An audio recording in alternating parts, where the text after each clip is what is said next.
Benvinguts en aquest espai d'entrevistes a Penedès Televisió, avui amb una visita honorable, com és la del president del Parlament de Catalunya, Ernest Benach. Ernest Benach, benvingut.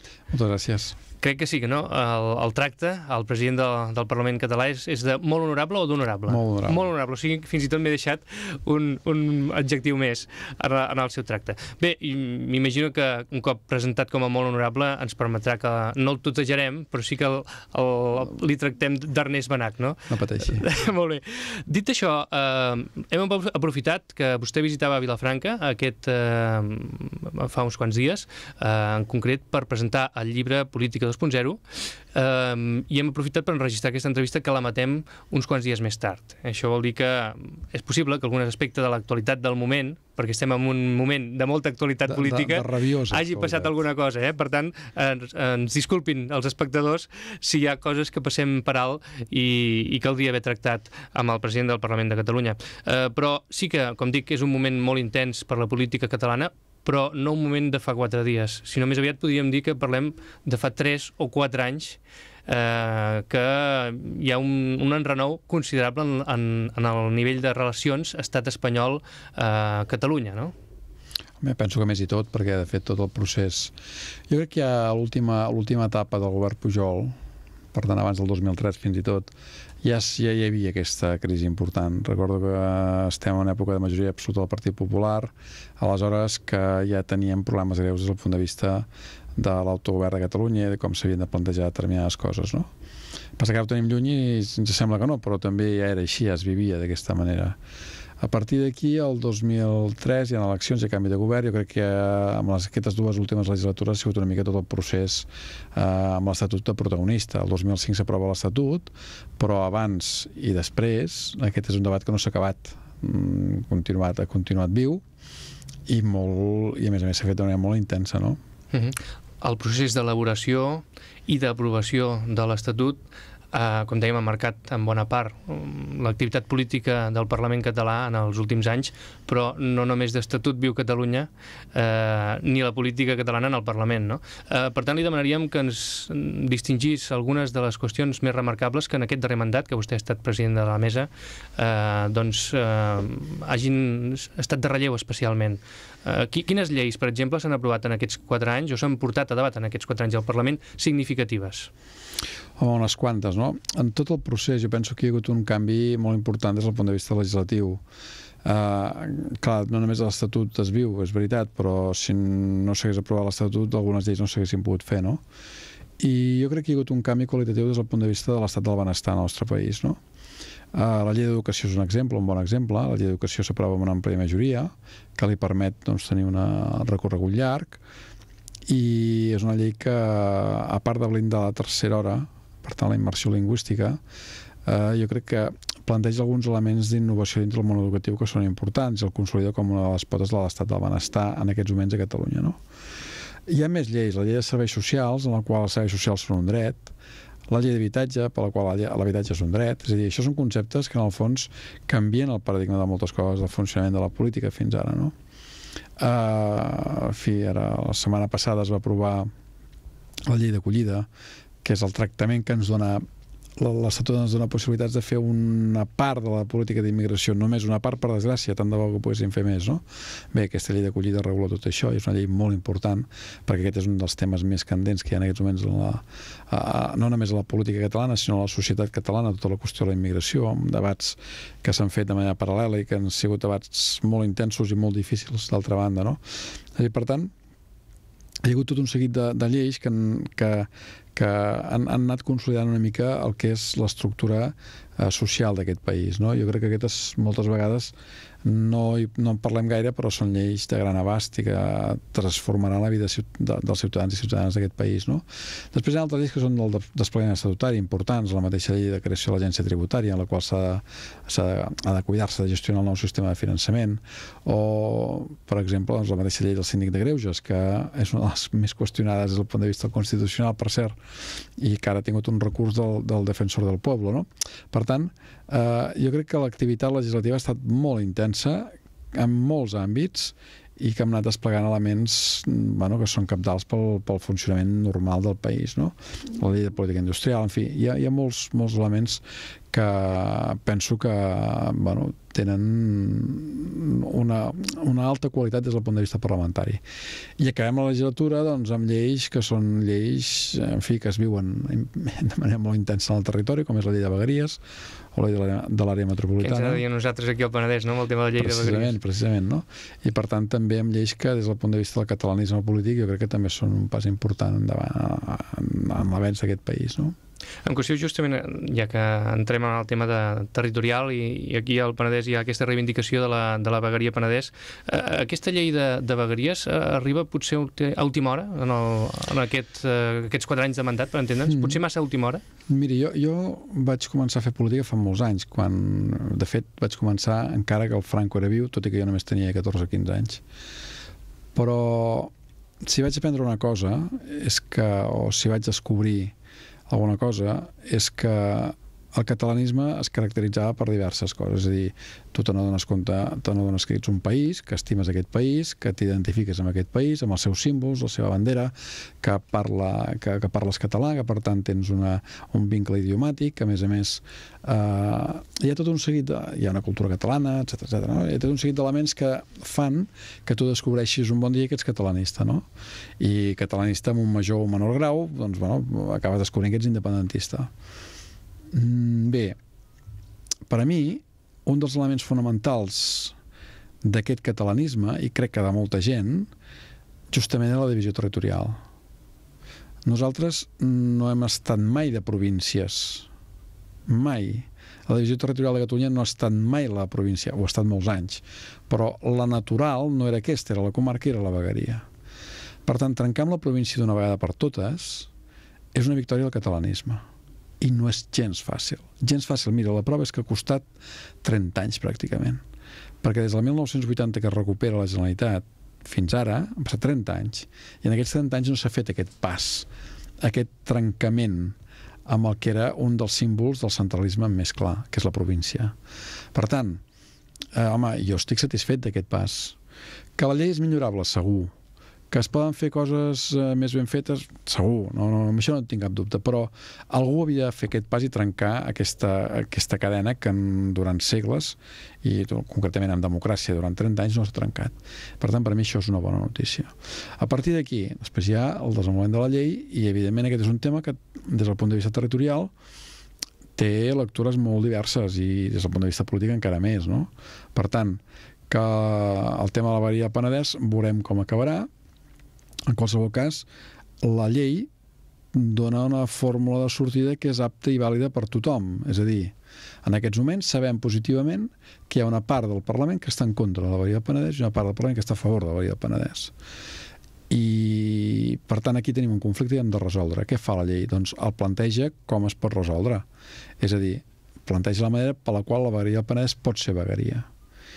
I, per tant, jo crec que, d'alguna manera, en primera fase, a partir de les 7 regions o les 7 vegueries que hi havia en tota la planificació, l'ordenació del territori de Catalunya des de fa una colla d'anys, no ens oblidem d'això, és a dir, aquí tothom, al final, tothom aquí tenim responsabilitats de tota mena i jo crec que de vegades tenim la memòria molt efímera, no? I la memòria ha de ser més llarga.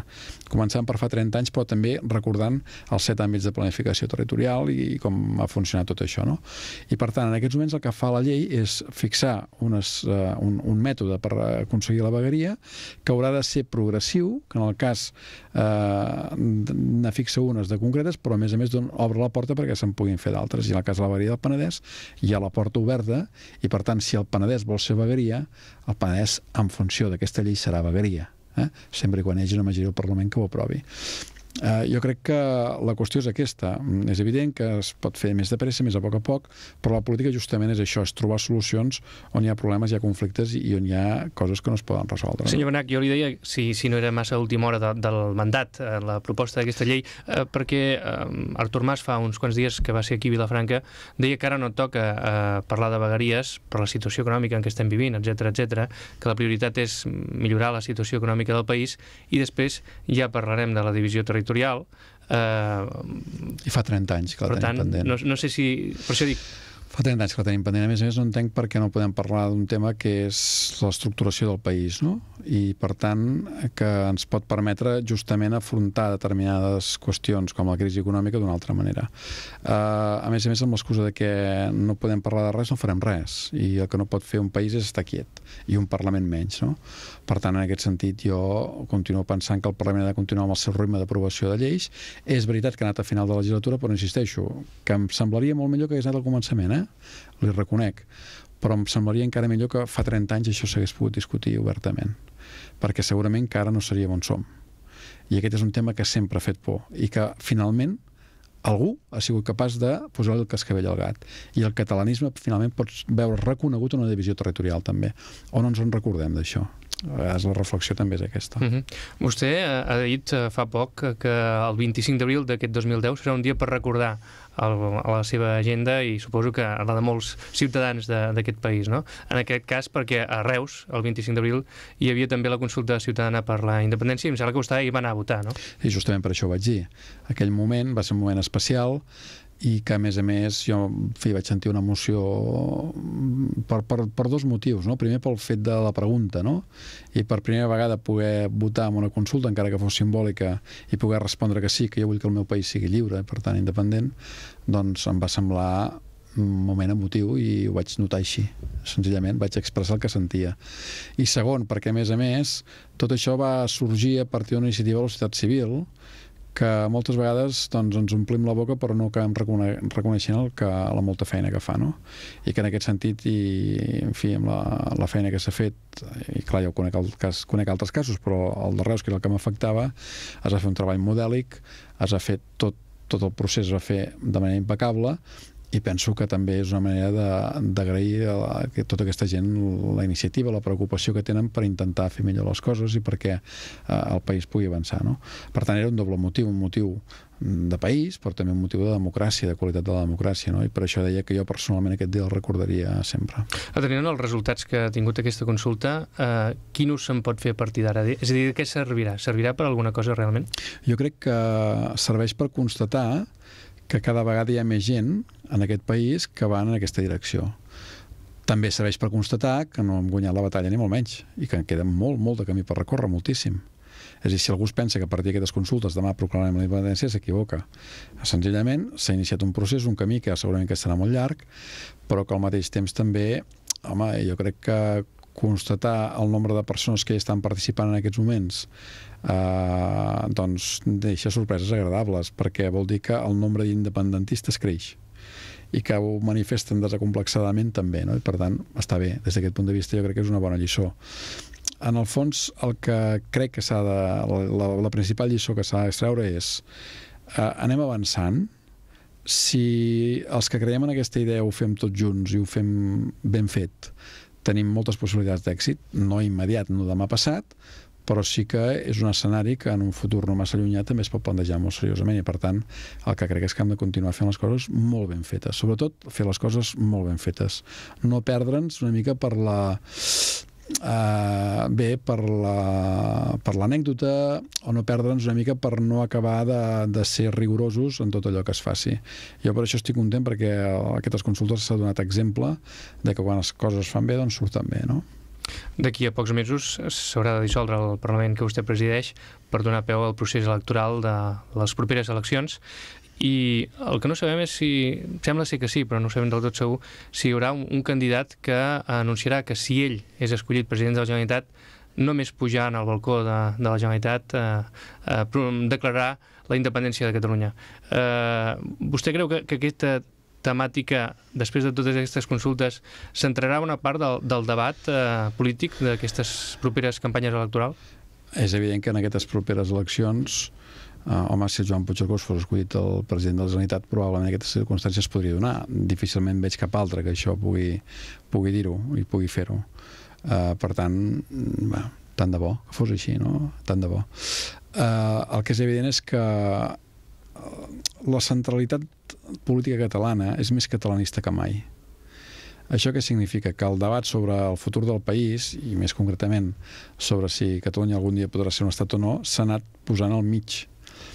I que en aquesta propera campanya a més, ja hem començat abans, no? A definir-nos i a predefinir-nos si jo sóc això o sóc allò, o no sóc independentista o sí que ho sóc, en fi. La qüestió és que cada vegada això va més. I a més, jo penso que formarà part una mica de l'agenda política dels propers anys, no? El dret a decidir, en definitiva. Catalunya porta uns quants anys ja, com vostè ha dit, d'un estrès important amb tot el procés estatutari. I al final constates pel que ha servit. I en funció de la sentència del Constitucional, aquest constatar ja serà la sentència definitiva. En aquest cas no parlo de sentència jurídica, sinó de sentència en l'altre terme. No? Per tant, des d'aquest punt de vista, és obvi que hi ha, d'alguna manera, tant pel que fa referència al tema dels impostos que paguem i no rebem els serveis adequats, per tant el concert econòmic, com des del punt de vista del dret a decidir pròpiament, què volem ser aquest país, què vol ser d'aquí uns quants anys, com vol estructurar-se, com vol viure. I a més, amb tot un seguit d'elements que ens condicionen, com per exemple la crisi econòmica, per tant, com responem a aquesta crisi econòmica, o una entrada massiva d'immigrants en els últims 9 anys que ha fet canviar el mapa d'alguna manera del nostre país i per tant ha condicionat moltes coses i no estic fent cap anàlisi, és a dir, jo crec que la immigració la necessitava i per tant és una realitat que hem d'entomar i que hem de fer ben feta i que fins i tot penso que des del punt de vista de la integració, la cohesió social i la convivència ens mereixeríem un premi del bé que s'ha fet a nivell de país. No dic el govern, dic els ajuntaments, dic les escoles, dic els hospitals, dic els centres de serveis socials, etc. Per tant, tot això, la Catalunya del futur, com volem que sigui? Doncs aquí volem poder decidir. Jo crec que el dret a decidir en la propera legislatura tindrà un paper cada vegada més rellevant. Sí, dèiem abans que el tema sobre el catalanisme i la independència pot centrar una part del debat dels propers comicis o de la campanya electoral. L'altre és el que vostè en citava també, no? El tema de la immigració sembla que cada vegada és també un d'aquells aspectes d'interès o de preocupació ciutadana, no? Catalunya sempre ha sigut un país de convivència, de cohesió i de barreja, no ho oblidem. I per tant, sempre hem sabut fer bé aquestes coses.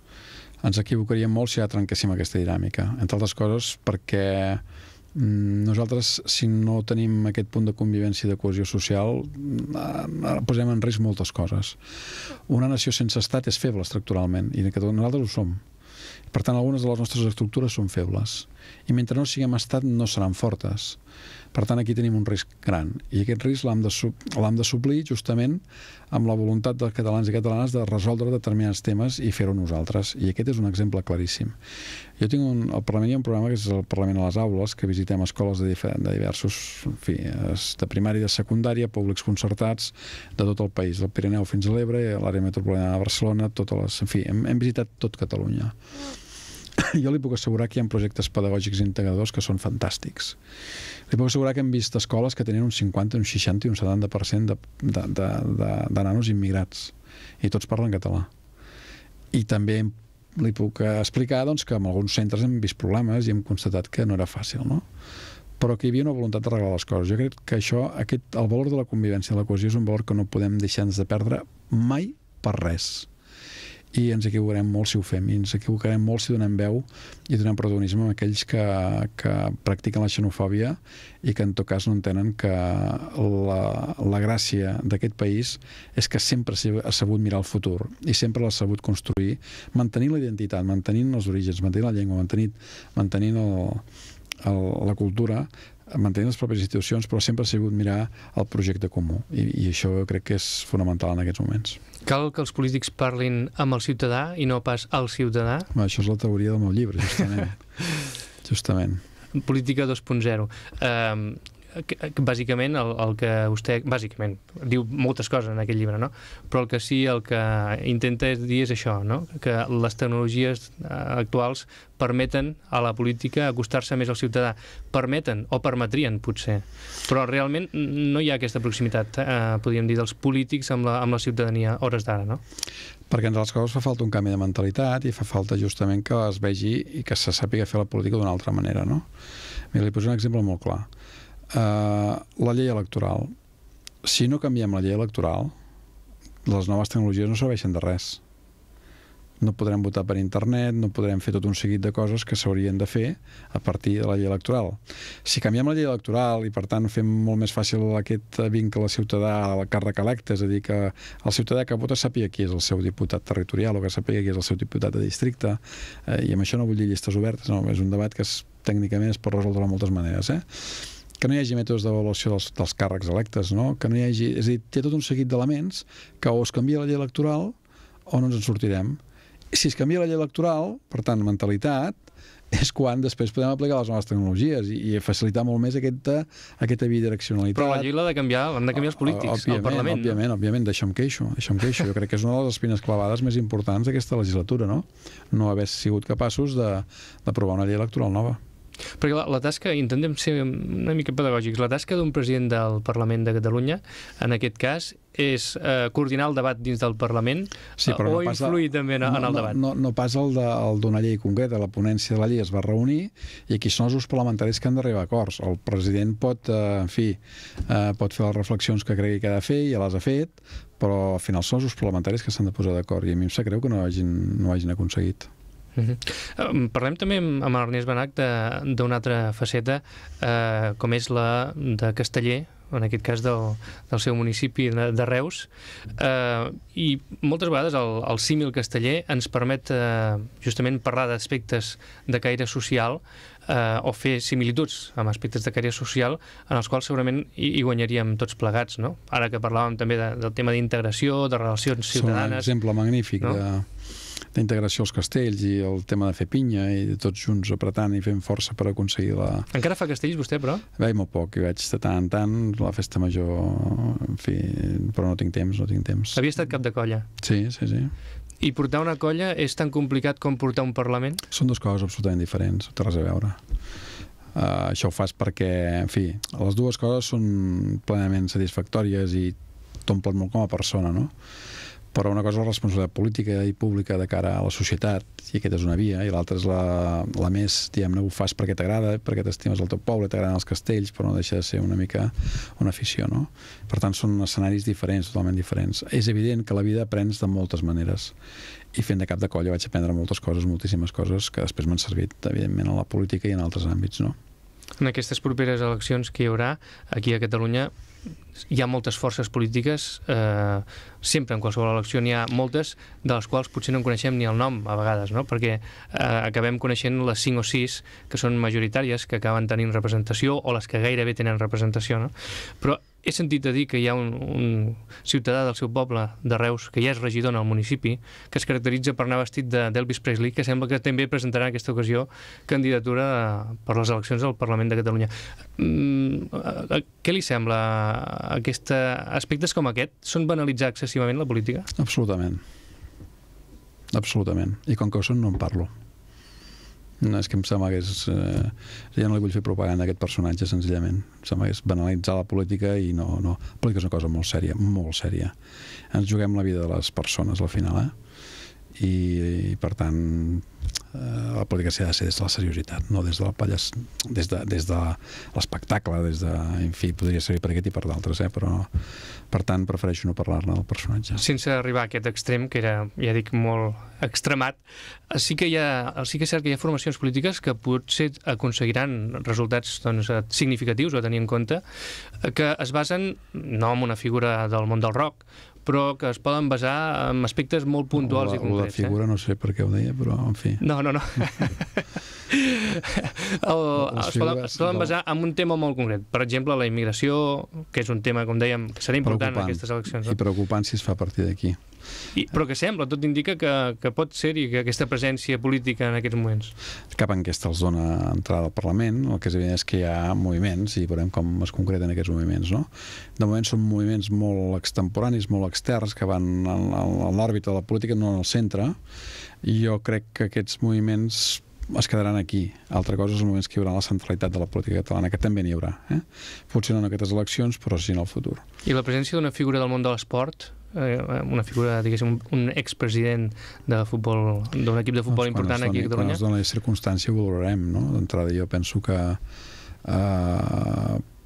una cosa és presidir un club de futbol i l'altra cosa és fer política, que són coses molt diferents. I hem vist l'èxit que ha donat quan alguns presidents de futbol es dedicaven a fer política. Els precedents no són gaire falaguers. Per tant, quan es doni la circumstància ja en parlarem. De moment, com que no només parlem d'hipòtesi, més va parlar de realitats. Doncs la realitat és que hem pogut tenir i comptar avui amb la presència del molt honorable president del Parlament de Catalunya, Ernest Benach, en els estudis de Ràdio Televisió, de Penedès Televisió. Li agraïm la visita i l'esperem en d'altres ocasions, si no presidint el Parlament de Catalunya, sí amb alguna entrevista de caire polític aquí a casa nostra. Moltes gràcies. A disposar.